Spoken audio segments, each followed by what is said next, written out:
Welcome to Management Minutes, where we discuss how to lead on purpose at the office, in your home, and in the world. I'm your host, Charles Evans. So, this week we're doing something a little different. Over the past few weeks, I've been putting out questions on threads to just survey the leadership world about their thoughts on what's happening and what are the trends in management.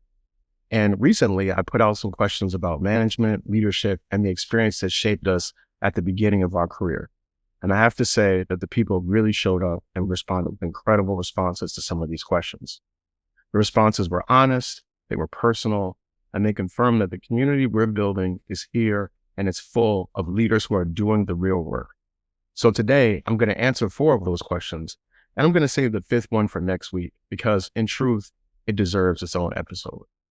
I'm going to share the themes I heard from you, and then I'm going to give you my perspective. So this is going to be my questions with your responses and then with my coaching voice. So let's get into it.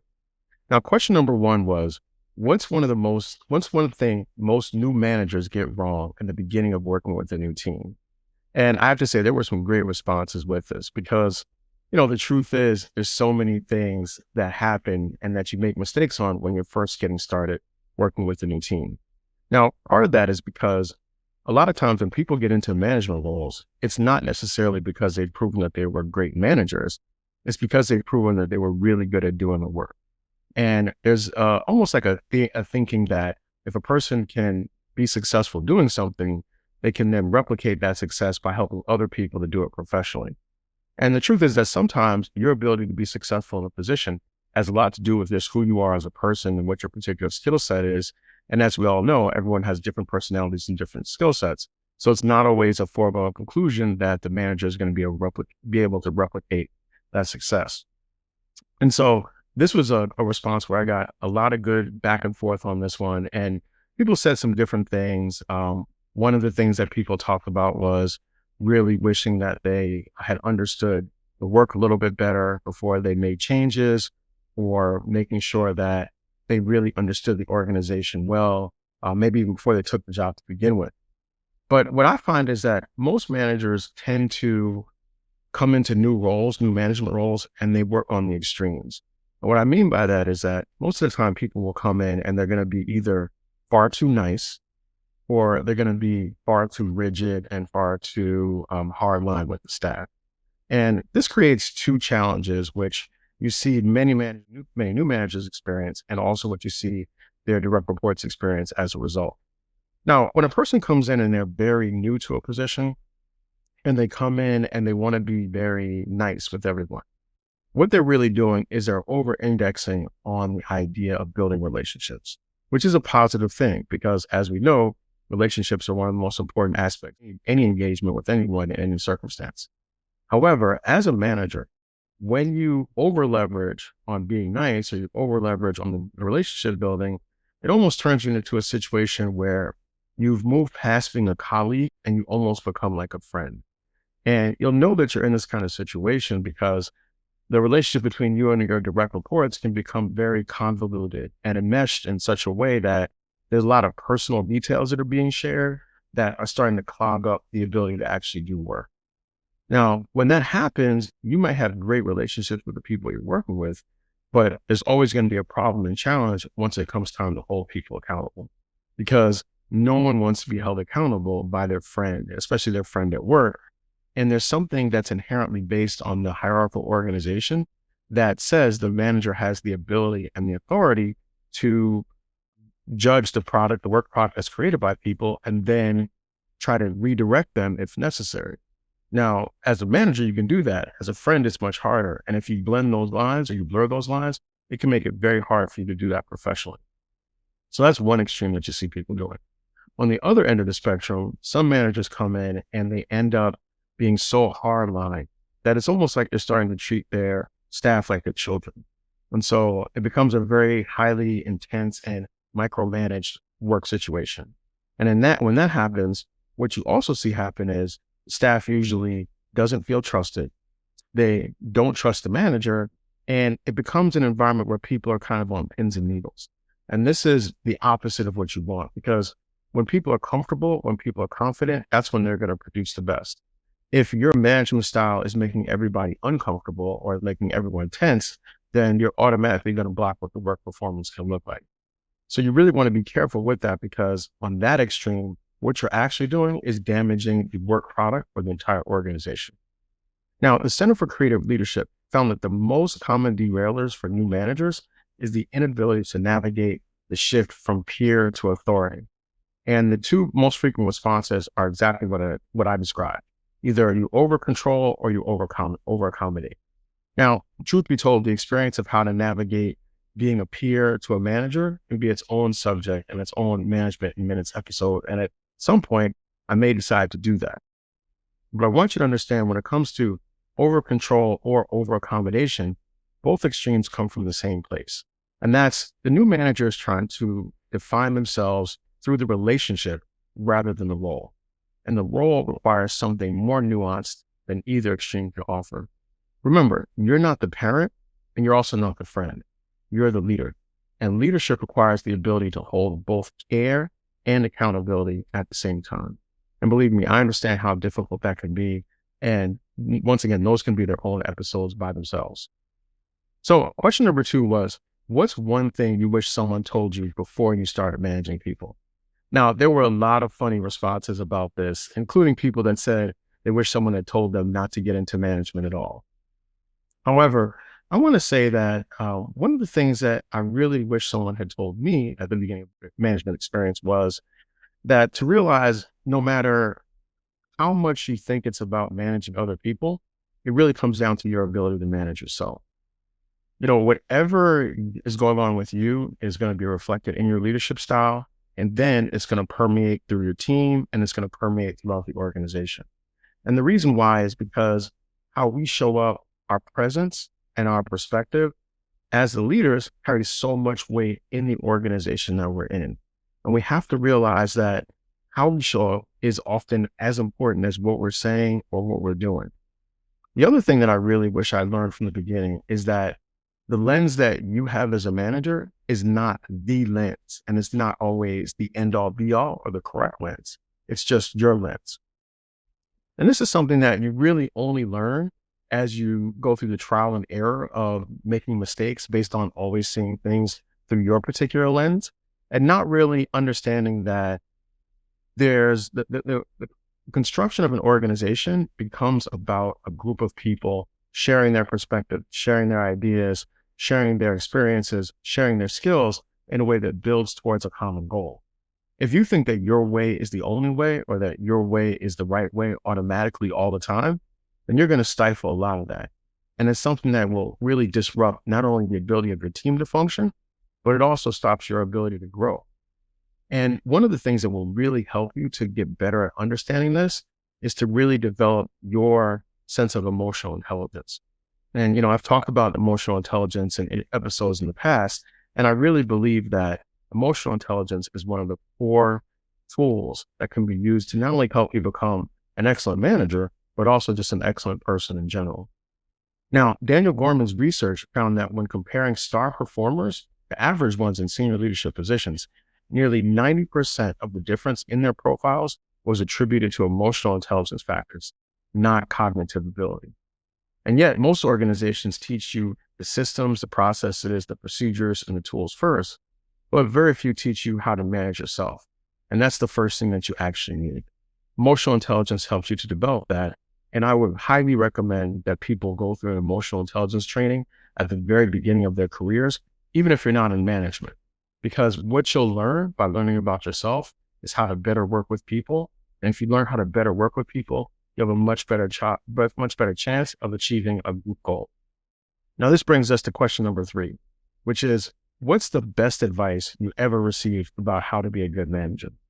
Now, there were actually some really great responses on this, with some people talking about the benefits of really building strong relationships, or some people talk about really building a better relationship with your direct supervisor, or getting into the habit of creating strong documentation around everything that happens, just so that everyone stays on the same page. And so when it's time for you to leave, or when a massive report needs to be produced, all the documentation is already there. And I would say all those are good points. And I would also add that the best advice that I ever received is that a good manager is also a good listener. And what is important, what is always the most important to pay attention to is not only what's being said, but also what's not being said and when things are being said. And what I mean by that is that, as a leader and as a listener, you really want to make sure that you're present and dialed in and plugged into the people that you're working with. People are going to tell you things. And sometimes as a manager, it's almost like you're also playing the role of detective. You may hear some details and it's almost like the story is going 1, 2, 3, 7, 8, 9, 11. And as a manager, you have to try to figure out what are the missing parts here, what's not being said, what's not being fully explained that can help to better understand what the situation is at hand. And it's not that people are intentionally trying to leave details out. Sometimes maybe they haven't thought about those things, or sometimes maybe they're not even aware of what they're not talking about. But as a manager, if you're really dialed in, you're going to be able to understand what the missing parts are. And then through asking really good questions, you'll also get a better idea of what's really happening. Now that speaks to what's being said and what's not being said. The other part of really good listening is listening to when things are said. So one of my managers told me, and I've stuck with this to this day, is that people will usually say the most important part of what's happening in a meeting towards the end of the meeting. And the reason is that most times people really want to leave a strong impression. And through that strong impression, they're telling you, this is really the most important thing that we're talking about. And they want to leave that with you because they want that to be the carryover effect into the next time that you're talking. So you always want to take stock into what people are saying, whether that's in a one-on-one meeting or even in a group meeting, what they're not saying, but then also what's the last thing that's being said and what's the tone of that? Because that's really what's going to shape what the future engagement is going to look like. And you want to make sure that you're prepared for that and you're prepared to respond to that. The International Listening Association found that while people spend roughly 45% of their communication time listening, most retain only about 25% of what they hear. And the Harvard Business Review found that employees who feel their manager truly listened are 4 times more likely to feel empowered to perform their best work. So the lesson here is that listening isn't passive. It's the most active form of leadership intelligence. Okay, and this brings us to question number 4, which is, what's the worst advice you ever received about how to be a good manager? Now, there were also some funny responses to this as well. But there's some cultural things that we're just told that just don't tend to be true. And I wanted to spend a moment addressing those. So one of the things that came up as bad advice is, treat everyone the same. And I understand why this is being said, because the idea is really you don't want to create favoritism. Because when you create favoritism or people feel like you like someone more than someone else, then those are things that can erode the confidence of the team. And it gets people competing with each other in an unhealthy way. But when you tell someone to treat everyone the same, what you're also saying is that you're taking out the unique personality that person has. You're taking out the ability to understand them at a deeper level. And you're taking out the ability to really understand what motivates them and how to deal with them most effectively on a day-to-day, year-to-year basis. And what that will do is undermine your real ability to build relationships. And as a result, it undermines your ability to work with that team. Now, something else that you also hear, and it was also shared, was don't get too close to your team. Now, I understand this too as well, because this is about the idea that if there's some distance, then you can manage more objectively. And in truth, that does make a lot of sense, because sometimes you do need a little bit more of a distance from circumstances and people to give you more of an objective perspective. Idealistically, your role gives you that, because maybe not everyone has the same access to you in the same way, or the consistent access in such a way that you're constantly being inundated with a bunch of comments and a bunch of ideas and a bunch of perspective that can drown out your own. However, you can't lead people who you don't know, and they can't trust you if they don't know you. So it's really important to try to balance the distance sometimes that leadership automatically creates with the necessity of relationship building. And I've talked about this before. Good relationships can get so much more done than what can happen with just your skills or just the abilities that your team has, or even the reputation of you or your organization. In situations like this, when it comes to managing a team, it's not that the proximity is the problem. It's really the absence of the boundaries. And as a leader, and even as a person, you want to make sure that you have the boundaries in place that give you the space that you need to properly assess situations and people so that you can operate as effectively as a leader as possible. Something else that came up, and I understand this one too as well, is the idea of never letting people see you sweat, right? And I understand this because, and sometimes we think as leaders, it's almost like we have to be invincible. We have to have all the answers. We can never be disturbed or disrupted by a situation at hand. And that's a nice idea, but it's quite frankly just not the truth. And sometimes when you're trying to pretend like everything is okay, when it's not, you come off as being disingenuous. And if you come off as being disingenuous to your team, they don't trust you. And trust is the foundational point of any relationship. And that could be in an office, in your home, doesn't matter where it is. People have to trust you. Now, with that said, as a leader, you do have to measure kind of how much you're showing because, inside you may be, thinking the sky is falling. You may not want to necessarily present that to the team, even in a bad situation, but you do want to be honest about the severity of things. And if you're just masking that by pretending that everything is going to be all right, then you're really damaging the credibility that you have, and you're damaging people's ability to see how you manage stress as a model for how they can do it as well. Now, I do have to say that I have never had bad management advice or even bad managers. And that's because I've just been really fortunate and I've been really blessed to have the leaders that I have had in my life. And so when I think of people like Rebecca Bennett and Tom Cawley and Mary Williams and Jackie Lindsay, Natasha Harrison, Dr. Lawrence Jackson, and Diana Banks, I've had to say that I've had some really good management experiences. And each of them taught me something different. Each of them modeled something that I carry into my own leadership today. And I don't think we stop often enough to say the names of the people who shaped us. And so if there's someone who's really done that for you and they helped you to become a good manager and you're listening to this podcast right now, reach out, check in on them, let them know that they made a difference in your life. Now, as I was saying, there were 5 questions I asked everyone, and there was one question that I really wanted to hold for next week's episode. And that question was, why do you think it's so hard to hold people accountable? And the responses were so strong and so layered and so personal that I realized that it deserves its own episode. And so that's what's coming next week. And I have a lot to say about that.